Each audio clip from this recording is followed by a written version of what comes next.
Vamos lá então? Vamos ler o capítulo 30 de Números e meditar neste estudo lindo, maravilhoso da palavra do Senhor para nós. Números capítulo 30. São apenas 16 versículos, onde Deus vai falar acerca dos votos. Obrigadão, Marcão. Diz assim: disse Moisés ao chefe das tribos dos filhos de Israel: isto é o que o Senhor ordena: quando um homem fizer um voto ao Senhor, ou um juramento, impondo restrições a si próprio, não violará a sua palavra, segundo tudo aquilo que sair da sua boca fará. Quando uma mulher, na sua juventude, fizer um voto ao Senhor, impondo restrições a si própria, estando ainda na casa de seu pai, e este, conhecendo o seu voto e a sua obrigação, nada lhe disser, todos os seus votos serão válidos. Se, porém, o seu pai, no dia em que o souber, se opuser, todos os seus votos e as suas obrigações não serão válidas. O Senhor lhe perdoará, porque o seu pai fez oposição. Se ela se casar, estando ainda comprometida por votos ou por alguma palavra precipitada que lhe saiu dos lábios, e o seu marido, ao tomar conhecimento, nada lhe disser, os seus votos serão válidos. Se, contudo, o seu marido, no dia em que souber, se opuser, anula assim o voto a que estava obrigada, como também a declaração dos seus lábios, e o Senhor lhe perdoará. O voto de uma viúva ou de uma divorciada e qualquer obrigação que contrair serão válidos. Se uma mulher, vivendo na casa de seu marido, fez um voto ou mediante juramento se obrigou a alguma coisa, e o seu marido, sabendo do fato, nada lhe disser e não lhe fizer oposição, todos os seus votos e obrigações pelos quais ela se obrigou a si mesma serão válidos.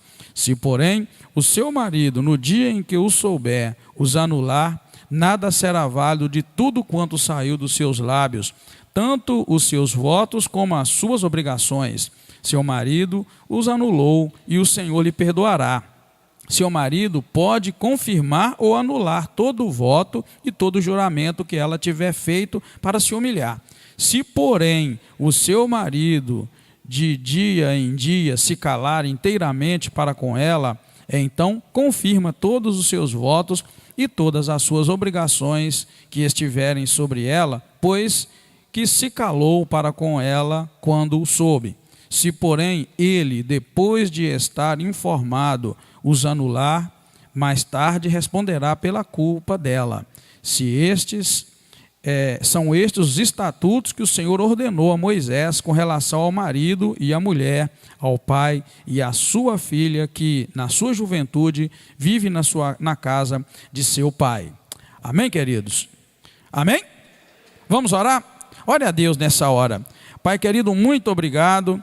Nós somos agradecidos ao Senhor pelo privilégio que o Senhor nos concede de estarmos na tua casa nesta noite, Senhor. Pedimos a manifestação da graça do Senhor. Seja compassivo, seja misericordioso com cada um de nós. Fala ao nosso coração através da tua palavra. Eu sei que cada um de nós, meu Deus, saiu do seu lar, porque quer aprender algo na tua palavra, e nós pedimos a ajuda do teu Espírito Santo. Fale conosco, Deus, aquilo que o Senhor quer falar e não aquilo que nós queremos ouvir. Muito obrigado pelo privilégio que o Senhor nos dá de abrir a palavra e nela meditar. Nós te damos graças, pedimos e contamos com a tua ajuda mais esta vez, em nome do Senhor Jesus Cristo. Amém. Aleluia. Pode sentar, queridos.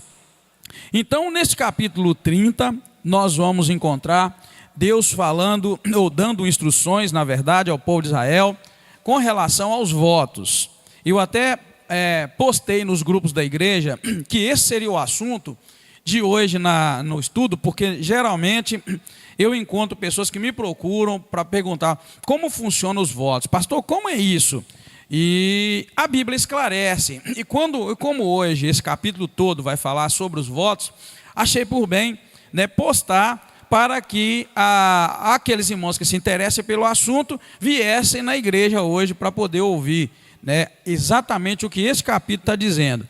E os irmãos se deram conta que ele em todo vai falar sobre os votos, dentro do assunto que nós já vimos, que o Senhor estava falando sobre as festas que deveriam ser comemoradas. Agora Deus vai falar sobre os votos. Bem verdade que o voto, ou qualquer voto que se faz a Deus, ele é uma atitude de adoração. Voto é adoração, voto não é sacrifício. Deus não quer que você faça um voto que vá doer e machucar em você.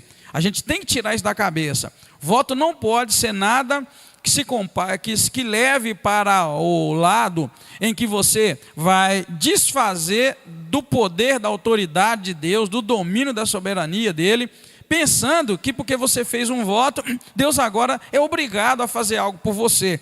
Muitas pessoas votam e não são bem-sucedidas nos votos que elas fazem, porque na verdade esses votos são meio que barganha.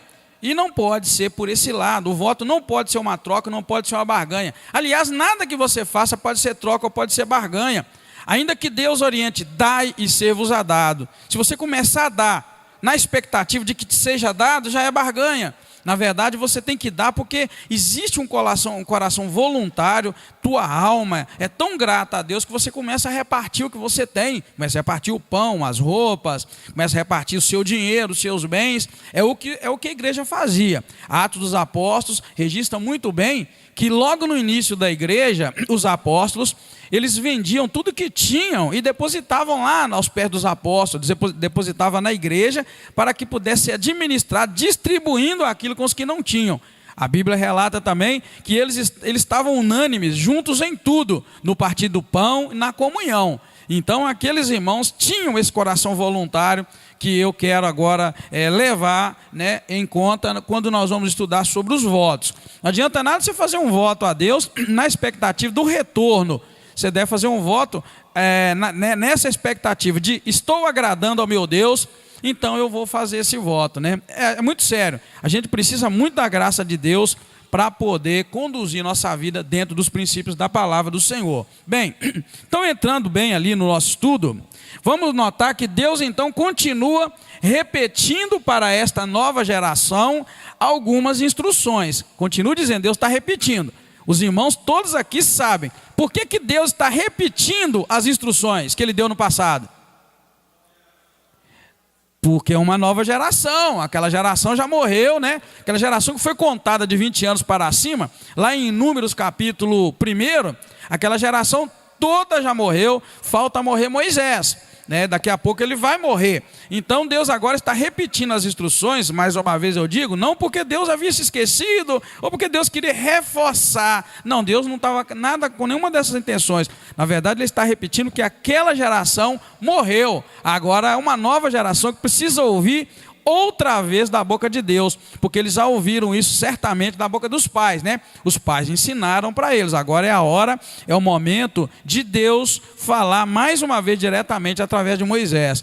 Note bem que Deus já havia falado sobre votos em Levíticos 7, Levíticos 22, Levítico 23. Deus já havia falado, mas Deus retorna a este assunto agora em Números capítulo 30, advertindo mais uma vez que é melhor não votar, mas se você votar, você tem que cumprir.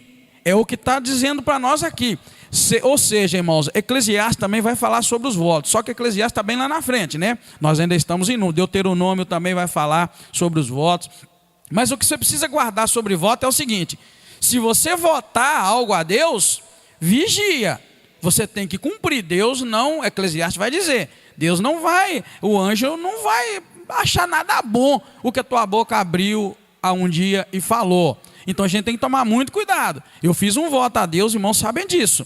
Um voto que se a minha esposa aposentasse, eu daria o primeiro pagamento dela de oferta. E Deus fez com que ela aposentasse e fez com que o primeiro pagamento dela de aposentada saísse no momento que eu mais precisava daquele dinheiro, para provar. E na hora que eu recebi aquele dinheiro, aquela graça de Deus, né, nós recebemos, eu ainda pensei assim, nosso Deus, e agora? Eu pensei comigo assim, não, eu vou entregar esse valor no outro mês.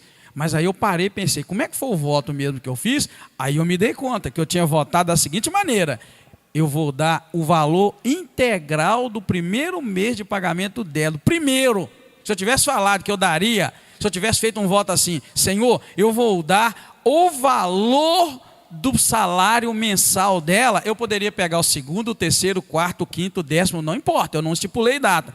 Mas eu fui muito preciso, eu falei, Deus, eu vou dar o primeiro mês de pagamento, o tanto que vier, venha mais, venha menos, eu vou entregar para o Senhor. E Deus fez aquilo, só que fez numa data que eu mais precisava. Saiu no site no dia 15 de novembro, que era feriado, ela foi esperar a carta não veio. Quando a carta chegou, ela ia receber em janeiro o salário de dezembro, o salário anterior. Aí me arrebentou, porque veio no dia que eu mais precisava para o casamento, né, da Daniela. Mas aí eu me lembrei, peraí, não, eu disse diante de Deus que eu daria, ainda faria publicamente, eu entregaria aqui na igreja, nem ia entregar escondidinho na mão do tesoureiro, eu ia entregar publicamente como testemunho, e eu tive que fazer aquilo. Só que os irmãos sabem da história, quando eu fui entregar, e eu tirei, pus no envelope, eu vou cumprir, dane-se, eu vou cumprir o que eu falei, Deus nos deu na verdade depois 2 ou 3 vezes mais aquilo, no mesmo mês. Foi só eu ter coragem de cumprir. Eu vou cumprir, vou colocar. Quando eu coloquei, Deus me deu 3 vezes ou mais. E tudo foi festa, terminou em festa. Quero te dizer que esse é o teor, na verdade, de um voto. Se você vai fazer um voto lá, por exemplo, não vou cortar a ponta do meu cabelo, vigia. Especifica quanto tempo você vai ficar sem cortar. Porque é assim que funciona com Deus. Eu vou ficar tanto tempo sem fazer minha barba. Eu conheço um irmão, ele é pastor, que ele disse um dia que só ia cortar a barba depois que o último irmão dele aceitasse Jesus. E disse que ele ficou igual um macaco, velho. Sabe quem é esse homem? Quem é? Pastor Moacir, nosso tio. Depois ele pode testemunhar para o voto. É voto. Ele caiu na besteira de falar, eu só vou cortar. E nossa família de gente cabeluda, a gente fica careca aqui por cima, mas cresce cabelo igual um macaco. E a gente vai no barbeiro, tem que tirar o pelo de dentro do ouvido, nasce pelo. Então meu tio disse, um menino novo, um homem novo, rapaz novo, todo empolgado, falou, só vou fazer minha barba quando o meu último irmão aceitar Jesus, tomar um compromisso. E aí esse irmão ficou agarrado, demorou, e a barba dele foi, ninguém entendia por quê.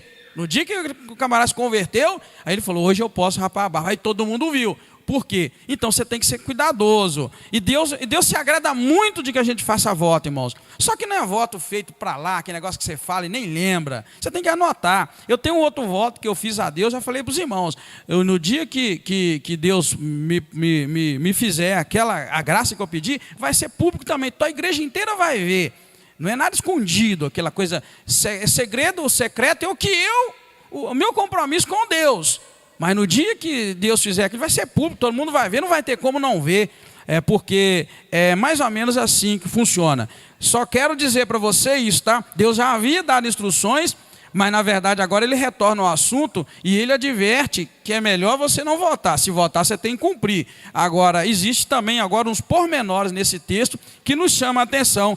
E eu creio que este é um propósito que Deus traz esse assunto aqui agora dentro do nosso texto, tá bom? Votos, irmãos, primeiro, são estatutos divinos, ou seja, são leis e regras de Deus, portanto, devem ser cumpridos debaixo da direção de Deus. Primeira coisa que você entende, voto é coisa séria. Assim como Deus falou sobre os dízimos, Ele também fala sobre os votos. Eu sei que os crentes levam muito a sério dízimos e ofertas, amém, irmãos? Amém, irmãos? Então tem que levar também sobre votos. É isso que esse texto também já começa nos chamando a atenção. Disse Moisés ao chefe das tribos dos filhos de Israel. Olha bem, isto é o que ordena o Senhor. Está vendo? Quando Moisés fala para eles, olha, isto é o que ordena, está querendo dizer que ele vai, aqui embaixo ele vai falar sobre votos, quer dizer que Deus ordena sobre os votos. Então voto é uma ordenança também. Só que a gente nunca para falar em voto como ordenança. Ou a Bíblia está errada, está vendo? Isso é o que ordena o Senhor. Aí ele começa a dizer sobre os votos. Então, eu diria para você aprender muito mais sobre votos e começar a entender que é uma ordem do Senhor, votar, fazer votos a Ele.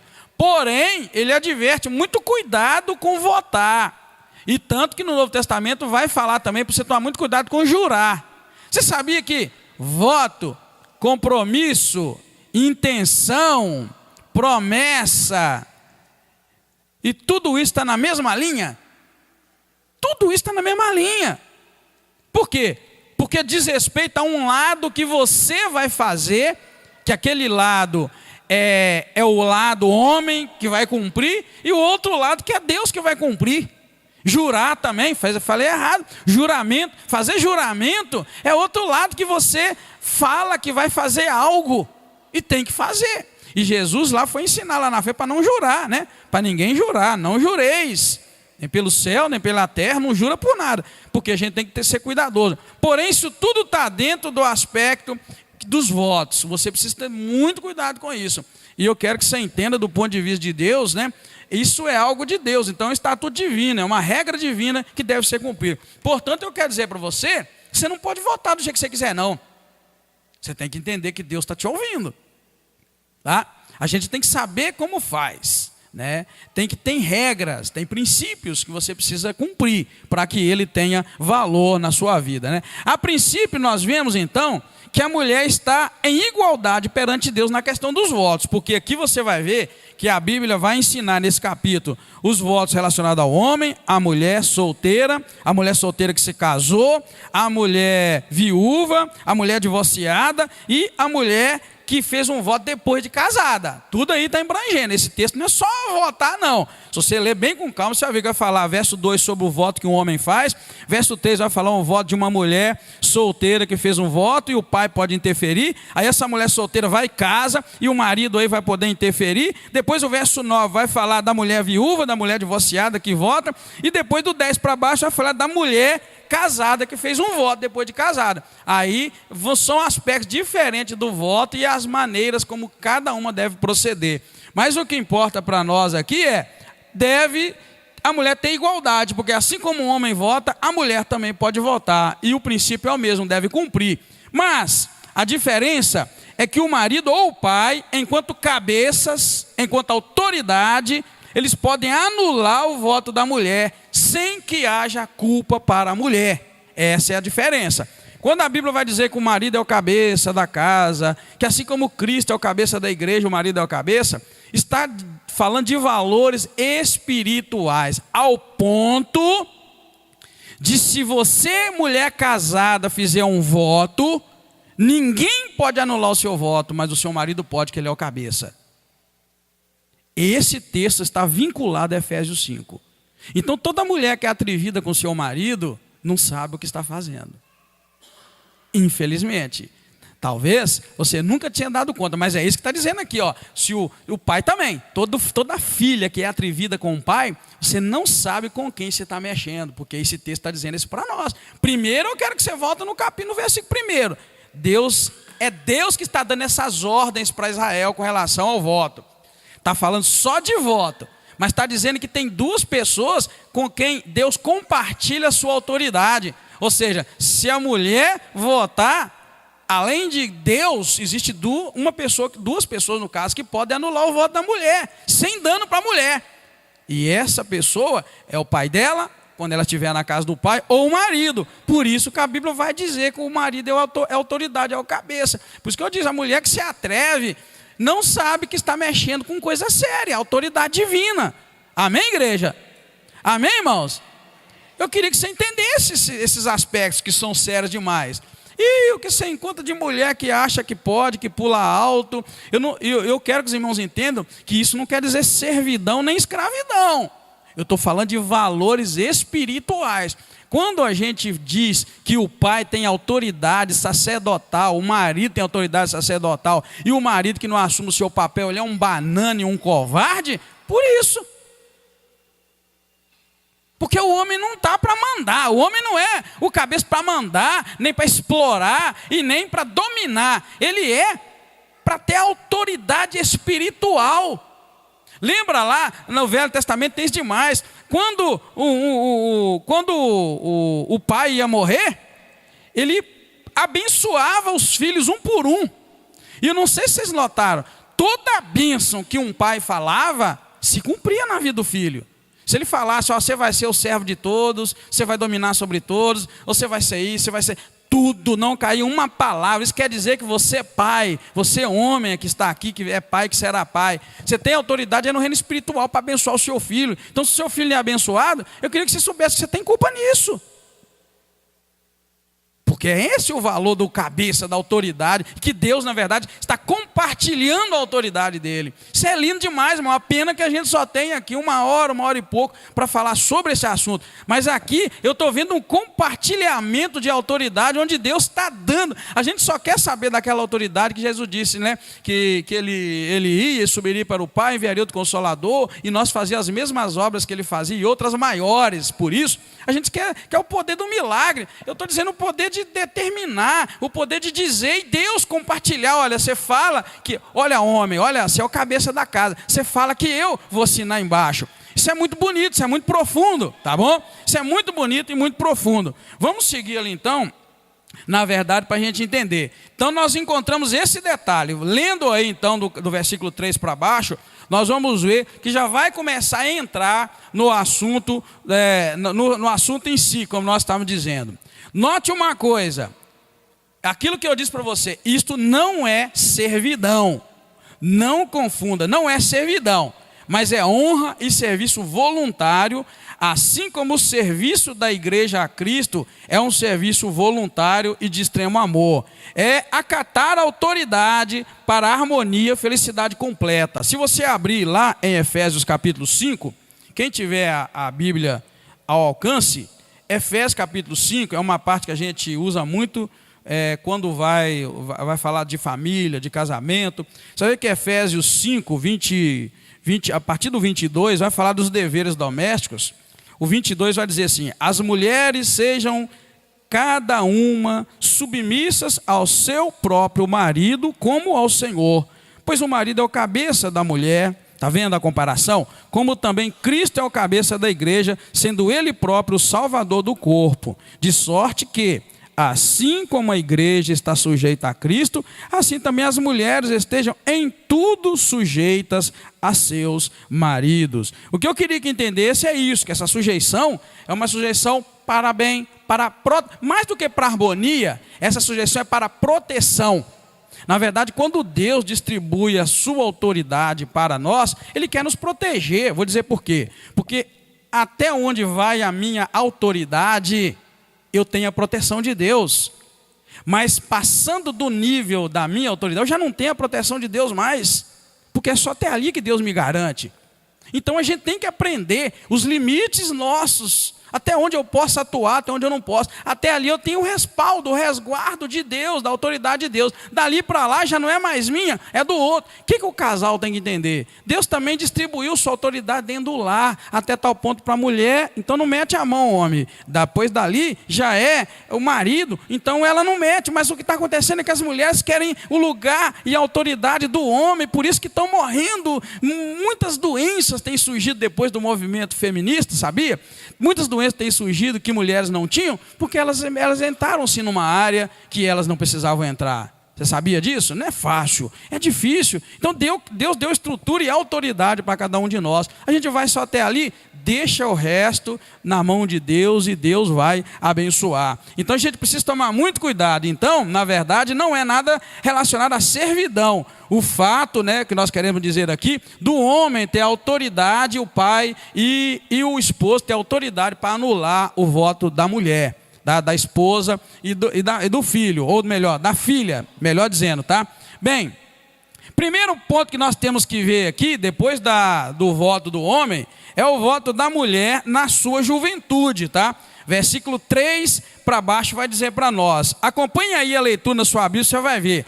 Quando uma mulher na sua juventude fizer um voto ao Senhor, impondo restrições a si própria, estando ainda na casa de seu pai, está vendo? A moça solteira, e este conhecendo o seu voto e a sua obrigação, nada lhe disser, todos os seus votos serão válidos. Agora vem o versículo 5.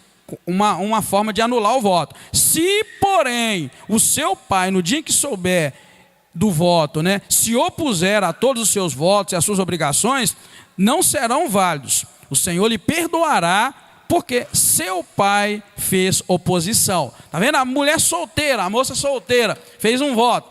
Aí o pai se calou diante do voto, não perturbou ela, está valendo o voto dela. Aí chega um determinado momento que o pai chega perto e diz para ela: olha, eu não quero que você continue com esse voto. Conclusão, ela está liberada do seu voto, porque o pai se opôs. Por isso nós vamos encontrar aquilo ali, ó. O primeiro aspecto que nós encontramos é da mulher que fizer um voto estando na casa do pai. O pai pode anular, o pai não pode anular. Existe um entendimento entre os estudiosos da Bíblia que Deus colocou isso aqui em função de que todos nós sabemos que a mulher em Israel ocupa um lugar em que ela não era instruída na lei de Deus e nem nos rituais religiosos. Presta atenção, as mulheres em Israel não eram instruídas na lei e muito menos nos rituais religiosos. Amém, irmãos? Levanta a mãozinha, estão entendendo? Vou repetir. Na lei e na história de Israel, as mulheres não eram instruídas na lei e nem nos rituais religiosos. Isso era coisa de homem, coisa para homem. Tanto que era só os homens que serviam no santuário. Você não vê lá mulher, é homem, os homens. Então, queridos, isso quer dizer que a mulher não vivia inteirada dos rituais. Então existe uma linha que entende que Deus especificou isso aqui no caso da mulher votar algo que fosse contra os princípios religiosos, ou até mesmo no caso das mulheres votassem algo relacionado à herança. Deus tinha muito cuidado de que a herança de uma família não saísse para outra. Vai lá que uma moça vota de uma coisa relacionada à herança.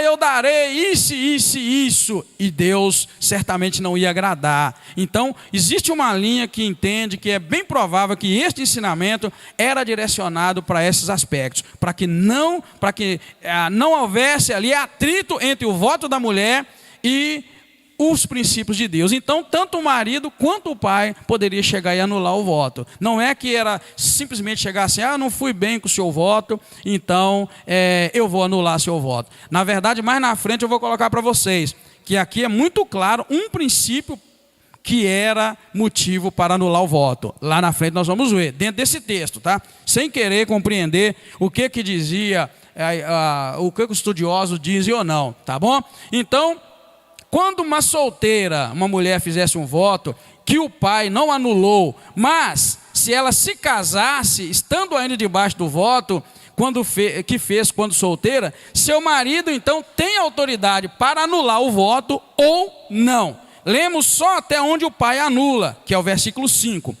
Agora, verso 6, se esta mesma mulher que fez um voto quando solteira e o pai não anulou, se ela se casar estando ainda comprometida por seus votos ou por alguma palavra precipitada que lhe saiu dos lábios, se o seu marido, ao tomar conhecimento, nada lhe disser, os seus votos serão válidos. Agora o verso 8, se contudo o seu marido no dia em que o souber se opuser, anula assim o voto a que estava obrigada, como também a declaração dos seus lábios, e o Senhor lhe perdoará. Está vendo? Então, se ela casar debaixo de um voto, o marido ouviu aquele voto e não falou nada, ela continua com o voto tranquila. Mas se o marido, quando ouvir do voto, se opor, aí o marido vai falar com ela algo relacionado a isso: olha, eu não quero que você continue com o seu voto.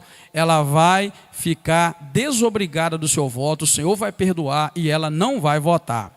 O voto dela perde ali o valor diante de Deus. Compreenderam, irmãos? Tranquilo? Está dando para ir? Se eu fizer uma pergunta, vocês conseguem responder? É isso que eu quero. Agora, um aspecto que eu queria pensar com você é que aqui nós acabamos de ver um motivo claro para que um voto pudesse ser anulado. Não é de qualquer maneira, não é só chegar e vamos anular um voto. Aqui está dizendo o versículo 6, eu não sei se você se deu conta, versículo 6 vai dizer assim: se ela se casar, estando ainda comprometida por votos, ou por alguma palavra precipitada que lhe saiu dos lábios. Está vendo? O que é palavra precipitada? O que é uma palavra precipitada, irmãos? Quem poderia dizer? Palavra sem pensar. É aí que está a chave. Não é só chegar e vamos anular seu voto, porque eu não fui com o seu voto. Não. tem que ter um fundamento, e Deus dá aqui o fundamento. Olha, está vendo? Ó, versículo 6, se casar estando comprometida pelos votos que ela fez, ou por alguma palavra precipitada que saiu dos lábios, ela votou, ela precipitou com alguma palavra, aí o marido pode entrar e pode intervir e falar, olha, eu não quero que você continue. É por essa parte que eles pegam, os estudiosos entendem que pode ser algo que contradiz os princípios que Deus havia colocado para Israel, e que eram instruções que dadas só aos homens. As mulheres não recebiam as mesmas instruções que os homens, então certamente elas não sabiam, elas não tinham o conhecimento que os homens tinham com relação às leis do Senhor, tá bom? Então, veja bem, a causa para que o esposo anulasse o voto deveria ser uma palavra precipitada, palavra sem pensar, uma palavra sem refletir. E aí, olha bem o que nós já estudamos sobre isso aqui, até esses textos mesmo eu coloquei para você da outra vez. Moisés falou assim nas águas de Meribá, o que lhe custou a entrada na terra prometida. Então a mesma raiz da palavra precipitada, palavra precipitada, é a mesma palavra que nós encontramos em Salmos 106, 32, 33, que vai falar que foi o pecado de Moisés. O pecado de Moisés não foi simplesmente bater na rocha. O pecado de Moisés foi falar precipitadamente. Vamos abrir lá, Salmo 106, 32. Esse texto nós já lemos, tá? Já lemos ele no dia que nós estávamos estudando sobre as águas de Meribá. Para a gente compreender. Para a gente naquele dia compreender qual foi o pecado tão terrível que Moisés cometeu e Deus não deixou que ele entrasse na terra prometida. Salmo 106, 32, 33, vai dizer assim: indignaram-no também junto às águas de Meribá, de sorte que sucedeu mal a Moisés por causa deles. Pois se rebelaram contra o Espírito de Deus, de modo que Moisés falou sem refletir. Está vendo, querido? O pecado dele não foi aquele pecado que a gente hoje nomearia como pecado absurdo. Não, o que ele fez foi falar, ele falou sem refletir. E isso foi o pecado, pelo menos é o que está escrito em Salmo 106, nós não podemos questionar. Então, querido, quando você fala precipitadamente diante do Senhor, tem um peso, você tem que cumprir. E Deus aqui está criando uma situação em que, se a mulher tiver falado precipitadamente, o marido pode intervir e o marido pode, então, anular o voto daquela mulher. Agora, se você vê Eclesiastes 5:4, tá aí também dentro do mesmo assunto, você vai ver o que acontece com o voto, como é que o voto deve se proceder com o voto. Eclesiastes 5, 4 até o 7, vai dizer assim: quando a Deus fizeres algum voto, não tardes em cumpri-lo. Ele não se agrada de tolos. O que votares, paga-o. Melhor é que não votes do que votes e não pagues. Não consintas que a tua boca faça pecar a tua carne, nem digas diante do anjo que foi erro. Por que razão se iraria Deus contra a tua voz e destruiria a obra das tuas mãos? Na multidão dos sonhos a vaidade, assim também nas muitas palavras. Portanto, teme a Deus. Está vendo o que diz a palavra? Para você tomar cuidado. Não consintas que a tua boca faça pecar a tua carne, e nem diga diante do anjo que foi o erro, desculpa, não diga diante do anjo que foi erro. Querido, está falando sobre falar precipitadamente. Quantos aqui já fizeram um voto a Deus e esqueceu do voto? Para você ter uma ideia. Quantos já fizeram um voto e esqueceram do voto? Falou precipitadamente. Eu já vi gente que votou e não cumpriu. Eu já vi gente que votou e cumpriu só um pouco. Já disse para vocês, conheço a pessoa que votou que se o marido fizesse isso, ela faria aquilo, e fez um pouco, depois quis saber mais. Então, querido, o voto é sério. Por isso que eu quero trazer o voto no nível da ordenança. Então você vê que a causa para um voto ser anulado pelo marido seria a mulher falar precipitadamente alguma coisa, né? Por alguma palavra precipitada que saiu dos seus lábios. Aí aquele marido, então, tem autoridade para poder anular aquele voto. Bem, já as mulheres viúvas, como eu disse, está no versículo 9, e aquelas que eram divorciadas, por não estarem debaixo da autoridade de pai e nem de esposo, elas não tinham a mesma sorte. nada anularia os efeitos das palavras que elas dissessem diante de Deus. Elas deveriam cumprir cada item do seu voto. Veja bem, para a moça solteira, que estava debaixo na casa do pai, o pai tinha autoridade, era a cabeça sobre ela, podia anular o voto. Se aquela solteira se casasse e ela continuasse debaixo do voto, o marido poderia anular o voto dela. Mas a mulher que já casou e é divorciada não tinha marido. E a mulher viúva também não tinha marido. Então nada aqui diz respeito a elas. Muito pelo contrário, o versículo 9 diz assim: o voto de uma viúva ou de uma divorciada e qualquer obrigação que contrair serão válidos. Misericórdia, hein? Viu? É sério. Por isso que eu disse para vocês que a autoridade é para nos proteger. Eu queria que todos vocês entendessem que a autoridade é para nos proteger. Lembra que eu falei que se a minha autoridade termina aqui, até ali eu estou protegido por Deus e pela autoridade que me foi outorgada. Mas se eu passar daquele limite, eu já estou entrando na área que não é minha. Então, querida, a autoridade é para proteger. Se você, mulher, encarar o seu marido como autoridade na tua casa, não para exploração nem para servidão, mas como autoridade espiritual, é proteção para ti. Mas o que tem é muita mulher escapando dessa proteção e tomando a cara. Por que hoje nós temos tanta delinquência, tanto filho delinquente? Por que temos tanto filho delinquente? O Delfino Júnior é militar e deve ver essa torta direita. Por que tem tanta delinquência juvenil?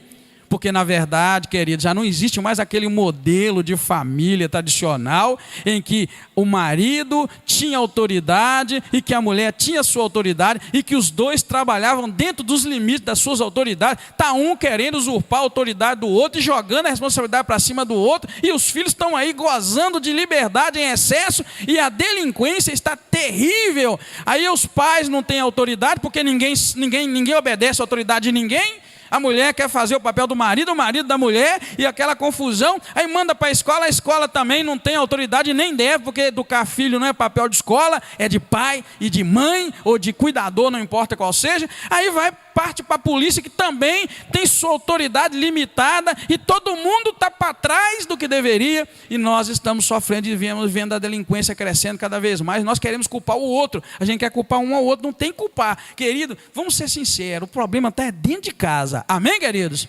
O problema está dentro de casa. Se as mamães aí, ensinar os bebezinhos desde novo, limite. Essa é a questão, limite. Você tem que falar com seu filho assim: não passa dessa linha, e ele não pode passar. O problema é que quando você deixa ele passar, você já perdeu a autoridade. E ele ganhou a autoridade.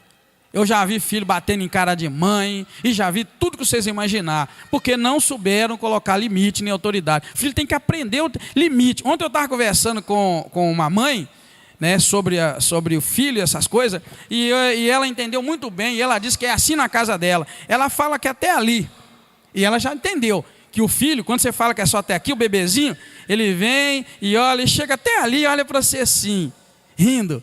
Aí você, quando ele põe o pezinho lá, acabou. Ou você mostra para ele que você não estava de brincadeira, ou então está um delinquente na tua casa. E depois você vai querer culpar escola, sistema, vai querer culpar. Não culpa, é porque você não fez seu papel. Estou falando sério, querido. Os irmãos já notaram que é assim que criancinha faz? Elas vão rindo, você fala que é só até aqui. Ela põe o pezinho assim, se você rir, querido, ela vai, foi, acabou. Ela entendeu que pode. Aí você vai ter que mostrar para ela: opa, isso aí dói. Mostra para ela: não pode. Ela vai aprender. Aí depois, nunca mais ela vai fazer aquilo, porque quando ela for, ela vai olhar para você. Você tranca a cara, ela vai entender e não vai. Não precisa de bater, não precisa de nada, querida. É questão de limite, de autoridade. Então a gente precisa entender. Então eu quero deixar claro que a autoridade do marido é para te proteger. Porque na verdade você vê que ele tem autoridade outorgada por Deus para fazer o papel de Deus, entre aspas, para você não confundir que ninguém é Deus. Mas é que Deus está falando: pode fazer, eu te dou autoridade. Se você fizer, eu estou acatando. Se você não fizer, vai valer. Então, olha que bonito a divisão de autoridade que Deus tem, né, e Ele transfere isso para nós em alguns aspectos, para que o nome dele seja honrado, exaltado e glorificado. E já a mulher, então, o versículo 9 vai deixar claro, né, que a mulher viúva e a mulher divorciada, ela já não tinha como anular o seu voto, ela deveria cumprir cada item, porque o voto dela tinha valor, estava valendo, né, diante de Deus, né, essa é a questão. Agora parte também para a última parte que vai falar da mulher que estiver casada quando fizer um voto. Quando uma mulher casada fizer um voto, aí já o versículo 10, se uma mulher, tá vendo? Vivendo na casa de seu marido, não é aquela mulher, irmãos, do versículo 3, que era solteira e que casou debaixo de um voto. Não, essa mulher aqui é outra. Versículo 10 é outra mulher. Uma mulher que vivendo na casa de seu marido fez um voto, tá? Ou mediante juramento se obrigou a alguma coisa. Tá vendo? E o seu marido, sabendo do fato, nada lhe disser e não lhe fizer oposição, todos os seus votos e obrigações pelos quais ela se obrigou a si mesma serão válidos. Eu queria que você notasse uma coisa, que o silêncio do marido era o consentimento. Tá? O marido não precisava nem de entrar no assunto. Aqui o tempo todo vocês vão ver que se o marido se calasse, ou se o pai se calasse, sabe que a filha fez um voto, mas o pai não fala nada, se cala e está com sentimento. Você já viu um ditado, tem aí, quem cala consente. Isso aqui está aqui. Ou seja, se o pai sabia do voto da filha, se cala, ele consente. O voto vale. Mesma coisa ao marido. Se o marido se cala com relação ao voto da mulher, ele está consentindo. Mas no momento em que ele se manifestava contra, ali diante de Deus havia ali um rompimento na responsabilidade da mulher. A mulher passava a não ser mais responsável. Só que tem um detalhezinho na frente que nós vamos ver. Não era simplesmente o homem tem autoridade de Deus e anulava um voto, não. A coisa, o bicho pega pro lado dele lá na frente, tá, irmãos? Essa é a realidade. Ele podia anular o voto da mulher, mas a responsabilidade cairia sobre ele.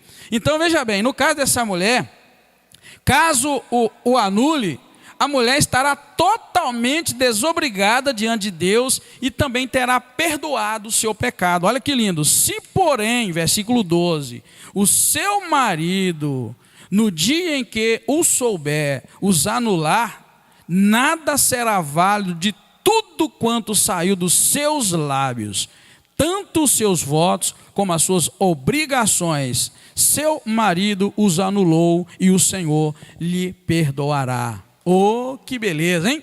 Hein, já imaginou? É isso que eu queria que a gente trouxesse isso para o lado espiritual e a gente, marido, soubesse o quanta autoridade no reino espiritual Deus nos deu. A gente pode muito.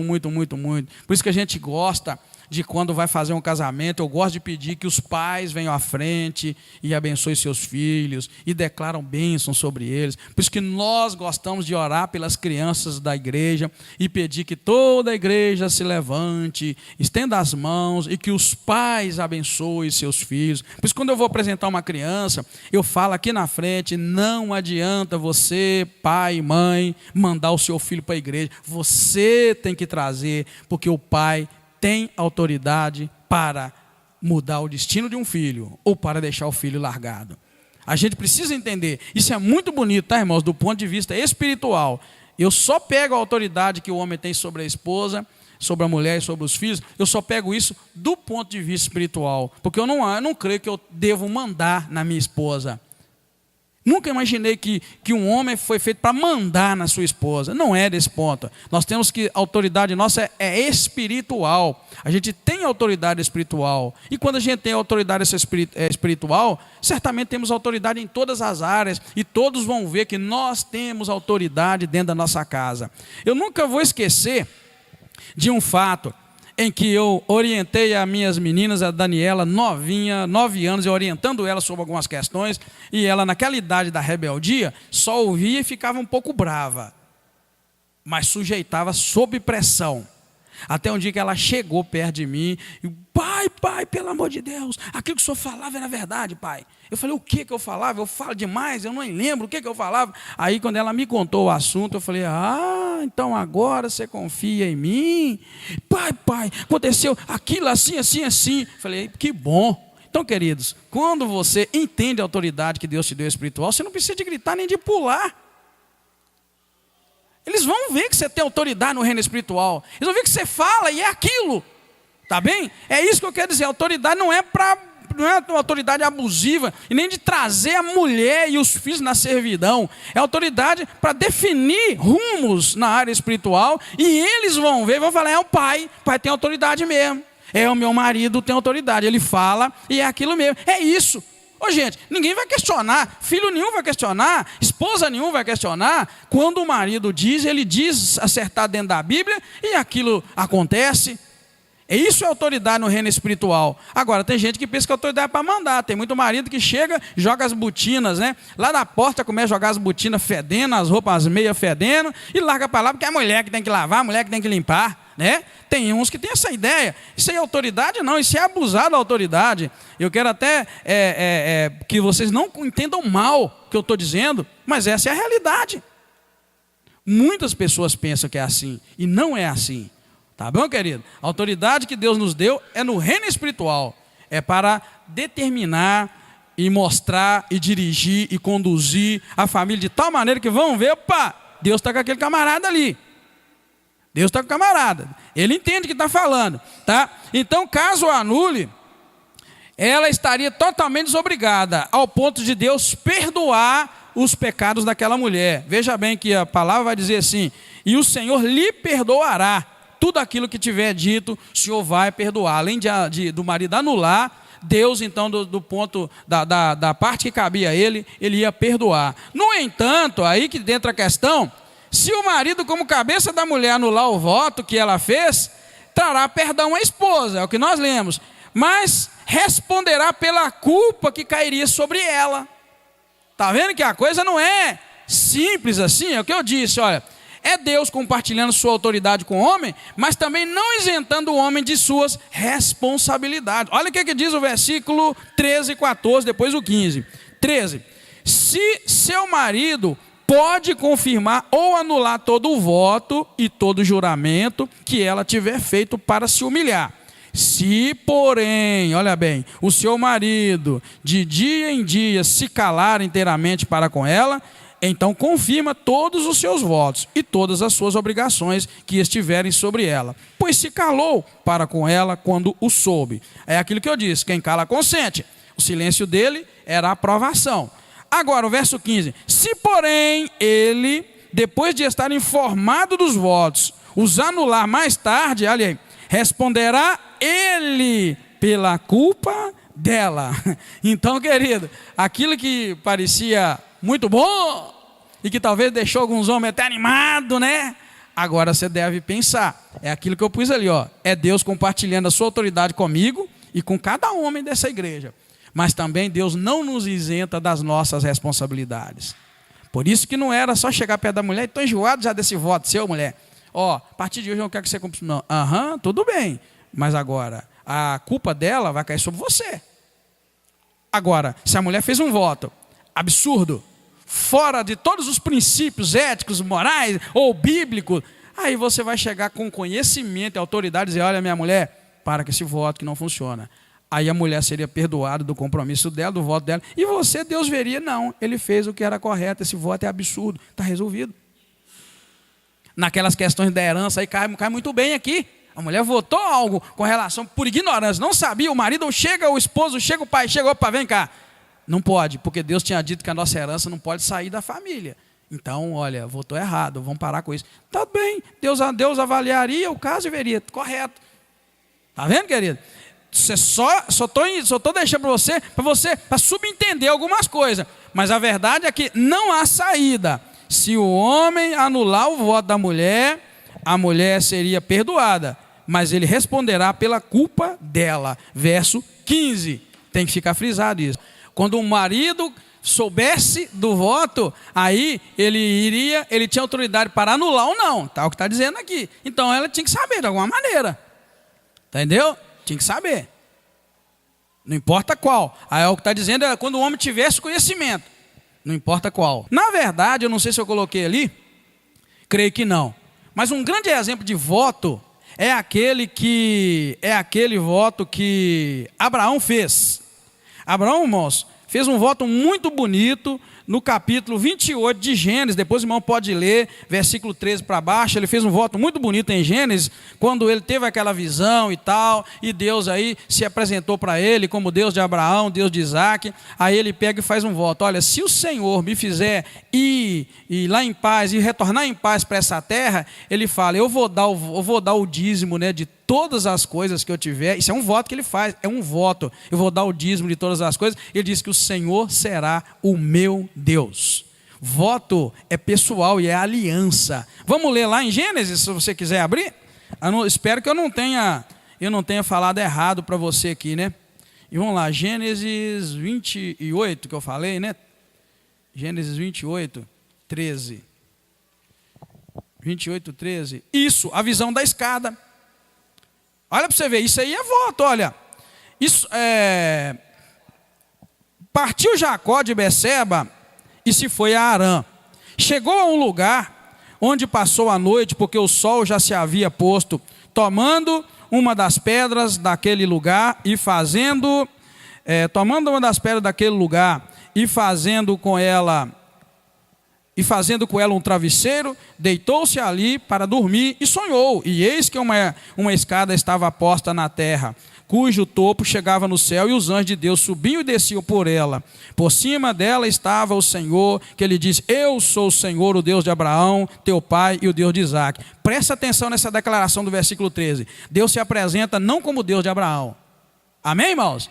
Ele fala: olha, eu sou o Senhor, o Deus de teu pai, Abraão, eu sou o Senhor, o Deus de Abraão, teu pai, e o Deus de Isaque. Mas não falou Deus dele, está vendo? E esta terra em que estás deitado, eu a darei a ti e a tua descendência. A tua descendência será como o pó da terra, tu estenderás ao ocidente, ao oriente, ao norte, ao sul, e em tua descendência serão benditas todas as famílias da terra. Estou contigo, te guardarei por onde quer que fores, e te farei tornar essa terra. Não te deixarei até que tenha cumprido aquilo que te tenho dito. Aí olha bem, Deus se apresentou como Deus de Abraão e de Isaque. Não se falou Deus de Jacó, e falou para ele promessas: eu vou te dar essa terra, e em ti serão benditas suas famílias da terra. Lembra que essa promessa foi feita a Abraão: em ti serão benditas a família da terra. Verso 16: despertando Jacó do seu sono, disse: na verdade o Senhor está neste lugar, e eu não sabia. Temeu e disse: quão terrível este lugar! Este não é outro lugar senão a casa de Deus. Esta é a porta dos céus. Então se levantou Jacó de madrugada, olha bem, tomou uma pedra que tinha posto por travesseiro, erigiu em coluna e derramou azeite em cima dela e chamou aquele lugar Betel. Porém o nome daquela cidade antes era Luz. Aí agora diz, olha, verso 20: fez também Jacó um voto dizendo: se Deus for comigo e me guardar nesta viagem que ora faço, e me der pão para comer e veste para vestir, e eu em paz voltar à casa de meu pai, o Senhor será o meu Deus, e esta pedra que tenho posto como coluna será a casa de Deus, e de tudo que me deres, certamente darei o dízimo. Voto, na essência, é um compromisso que você faz com Deus, uma aliança que você faz com Deus. Não é que a sua esposa vai sofrer por ele, nem os teus filhos vão sofrer, é você que vai sofrer. Isso é um voto. É aqui que entra a questão do voto. Olha que coisa mais bonita, queridos, viu? Deus então não tinha se apresentado como Deus dele, só de Abraão e de Isaque. Verso 13. Então ele viu, opa, está na hora de eu fazer uma aliança. Ele viu aquela cena de Deus, anjos subindo e descendo, e aquela visão deixou ele aterrorizado. Ele fez um voto. O voto dele, já que Deus havia prometido que daria aquele lugar para ele, ele fez um voto: se Deus me levar e me guardar, me trouxer de volta a este lugar, aí ele faz um pacto, uma aliança. Voto, guarda essa palavra, voto é pacto e é aliança. Voto não é compromisso de morrer de fome e essa babuzeira de corta cabelo, não corta cabelo, faz isso, faz aquilo, e aí daqui um dia você esquece. É pacto, é para sempre, não tem essa coisa. Você precisa... Hein? Ana e Samuel foi um pacto, porém, ela está lembrando de Ana e Samuel. Eu coloco Ana e Samuel ali. Ana e Samuel é um pacto, mas é um pacto como eu fiz.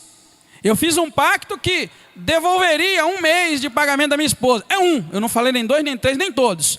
Ana fez um pacto, fez um voto, e a palavra lá é voto em Samuel capítulo 1, eu ponho ali. É um voto temporário, ou seja, eu darei este menino que eu peço para Deus. Acabou, deu o menino, o voto dela acabou.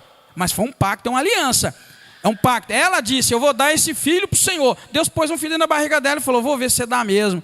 Aí ela foi, entregou o filho. Os outros filhos já não faziam parte do pacto.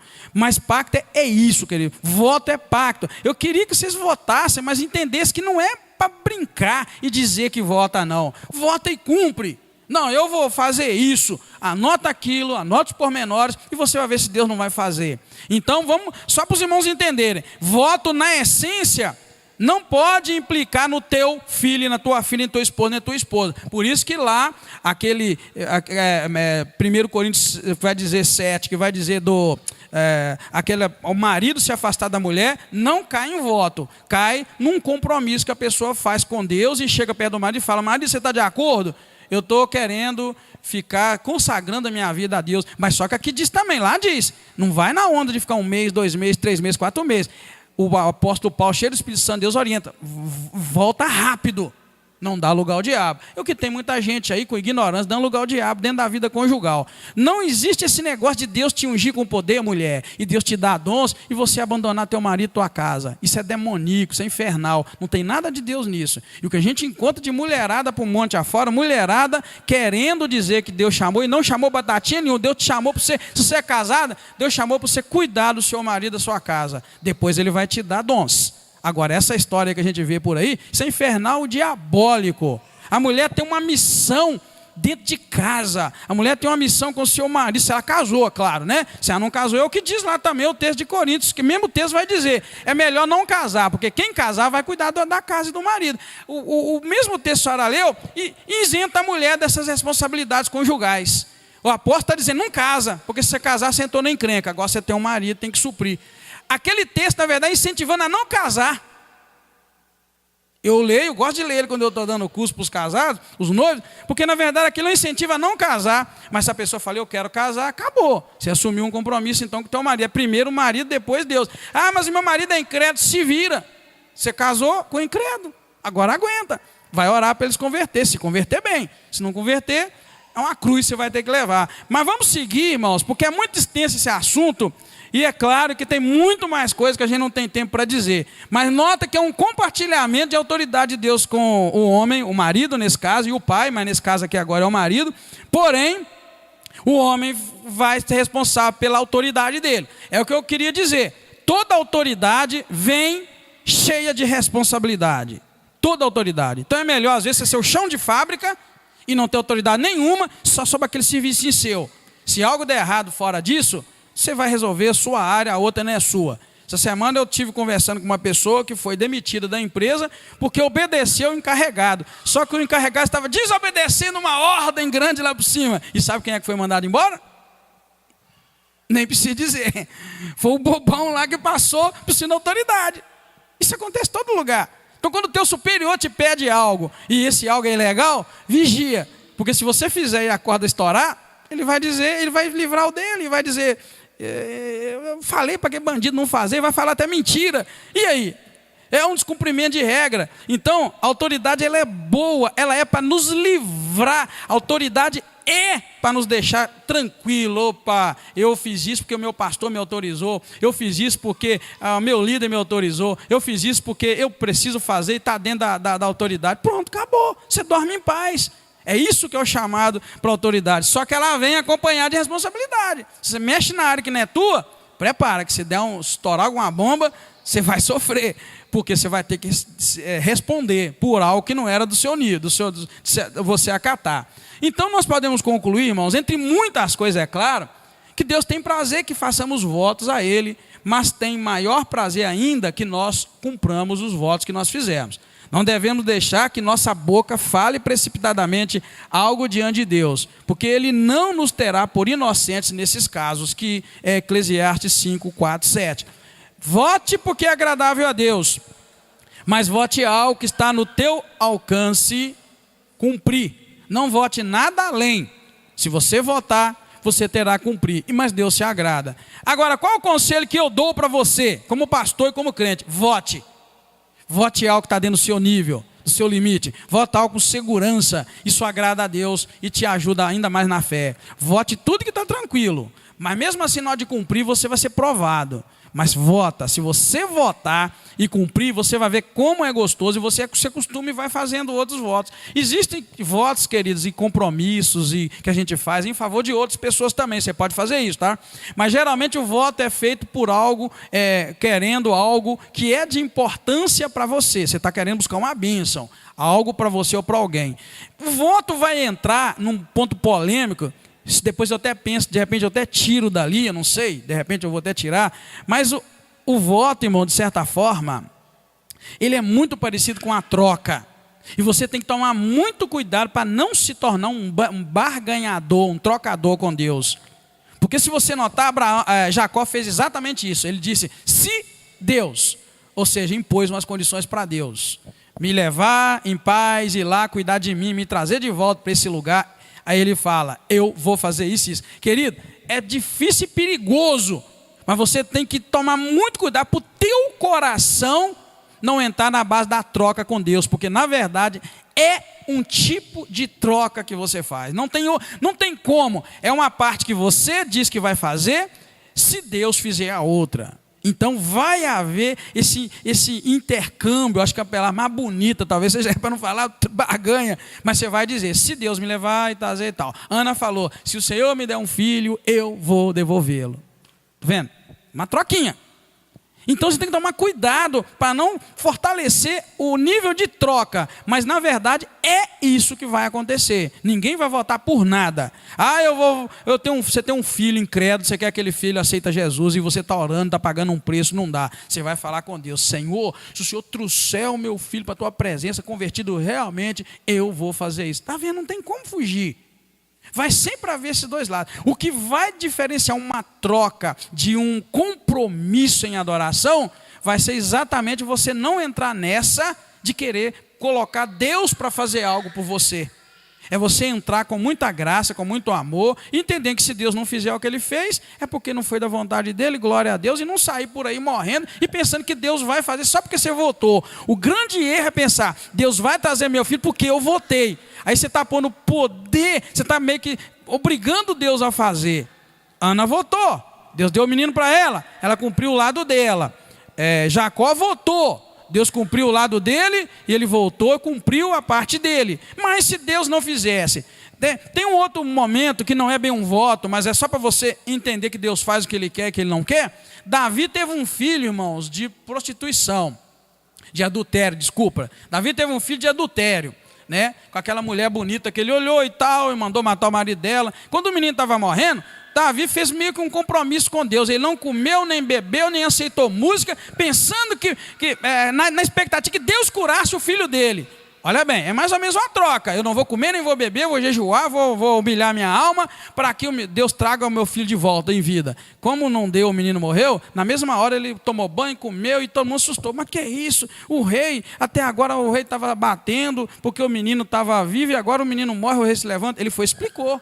Eu fiz aquilo porque eu pensei que com o meu quebrantamento, a minha alma ia descer lá onde estava a alma do menino e trazer ele de volta com vida. Mas já que não foi assim na vontade de Deus, vou voltar à minha vida normal. E isto é um teor de um compromisso, de um voto. Você vai votar, mas quem vai dizer se Deus vai cumprir é Deus, porque Ele sabe da intenção do seu coração. Será que o seu voto é da vontade de Deus? Receber aquilo é da vontade de Deus? Então a vontade de Deus sempre vai prevalecer. Ela é soberana. É o que eu disse no início, a autoridade de Deus, o domínio dele, a soberania dele, sempre vai prevalecer. E no voto é assim. Então é uma boa recordação que ela teve. Deus queria que nascesse aquele menino. E ela foi um instrumento de Deus. Num voto, né?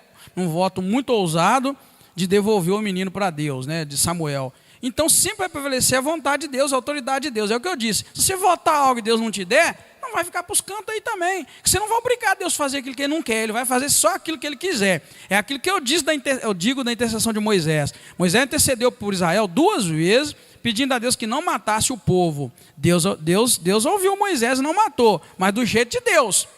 Ele não matou aquele povo, aquela geração, aquele povo todo, mas ele matou aquela geração toda. Está matando agora o restinho aqui, vai matar Moisés, né, o último. Então ele pediu: Deus, não mata, porque se o Senhor matar, o que eles vão dizer? Que o Senhor tirou o povo de Israel com poder e graça, mas não aguentou levar o povo até a terra prometida, e aí matou o povo no meio do deserto. Moisés orou assim, Deus ouviu, não matou o povo, não matou do jeito de Moisés, que ele queria matar todo mundo e fazer de Moisés uma grande nação. Deus, muito pelo contrário, matou até Moisés, mas deixou viver os meninos que naquela época tinham menos de 20 anos. Os que tinham mais de 20 anos morreram todos no deserto. Então, meus queridos, no voto vai prevalecer a vontade e a autoridade de Deus. Se você acertar no voto, glória a Deus. Se você acertar no teu voto, Deus vai cumprir. Agora, se não aceitar, você não vai convencer Deus. Na verdade é essa, você não convence Deus de fazer algo. Ele faz aquilo que Ele quer. Né? Então a gente pode fazer votos e compromissos pelo Brasil? Podemos. Mas será que é o tempo de Deus? Será que Ele vai nos ouvir nesse tempo?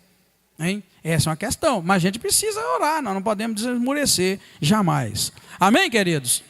Podemos encerrar? Tranquilo? Os irmãos querem fazer mais alguma observação? Querem contribuir? Pena que tem muito mais para falar, tá? Sobre votos. Mas nós não podemos aqui, claro,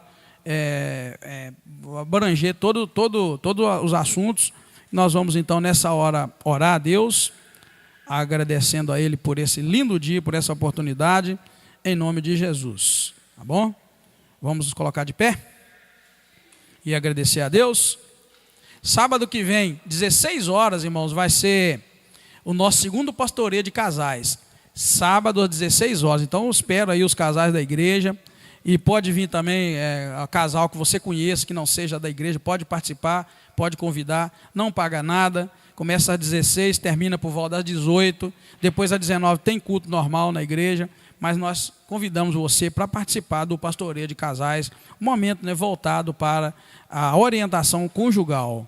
E se Deus quiser, nós estamos buscando de Deus direção para fazer um trabalho parecido, mas com os jovens, para, quem sabe, ajudá-los na tarefa de se casarem, né, de levarem uma vida conjugal, bem na linguagem dos jovens, dos solteiros, em nome de Jesus. Oremos, queridos. Pai querido, muito obrigado. Somos agradecidos ao Senhor por esta noite linda e maravilhosa na Tua presença. Obrigado, Deus, pelo Teu cuidado, pelo Teu amor. Obrigado porque o Senhor ordena sobre os votos. E eu quero pedir ao Senhor que a igreja seja uma igreja que tenha coragem de votar dentro do Teu propósito, dentro da Tua vontade, e que possamos colher frutos desses votos. Muito obrigado, querido Espírito Santo de Deus. Continua nos ajudando, nos fortalecendo. Mais uma vez eu peço ao Senhor pelo pastoreio de casais, da graça, sabedoria, e nos ajuda na orientação dos casados. Desde já, Pai, eu te peço uma bênção muito especial sobre cada um que aqui está. Peço que nos dê uma ótima noite na Tua presença, guardados e livres de todo mal. Muito obrigado mais uma vez. Nós te oramos agradecidos em nome do Senhor Jesus Cristo. Amém. Aleluia. Deus te abençoe, te guarda, te fortaleça em nome do Senhor Jesus Cristo.